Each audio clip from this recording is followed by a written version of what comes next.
পুৱাই শৰাইঘাট দলঙৰ সমীপত ভয়ংকৰ পথ দুৰ্ঘটনা ট্ৰাকৰ খুন্দাত থিতাতে মৃত্যু এজন আৰক্ষীৰ লোক নিহত আৰক্ষী লোকজনৰ নাম জিপি চৌধুৰী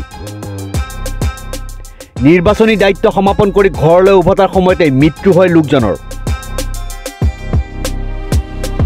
শনিবাৰে পুৱাই শৰাইঘাট দলঙৰ সমীপত ভয়ংকৰ পথ দুৰ্ঘটনা সংঘটিত হৈছে এখন তীব্ৰবেগী ট্ৰাকৰ খুন্দাত থিতাতে মৃত্যু এগৰাকী আৰক্ষীৰ লোক নিহত লোকজন আৰক্ষীৰ হাবিলদাৰ জিপি চৌধুৰী বুলি জানিব পৰা গৈছে যোৱাকালি হৈ যোৱা লোকসভা নিৰ্বাচনৰ ভোট গ্ৰহণৰ নিৰ্বাচনী দায়িত্ব সমাপন কৰি ঘৰলৈ উভতাৰ সময়তেই সংঘটিত হয় এই ভয়ংকৰ দুৰ্ঘটনাটো ঘটনাস্থলীত জালুকবাৰী আৰক্ষী উপস্থিত হৈ দুৰ্ঘটনা সংঘটিত কৰা 10 চকীয়া ট্ৰাকখন জব্দ কৰিছে ট্ৰাকখনৰ নম্বৰ হৈছে NL01AG2601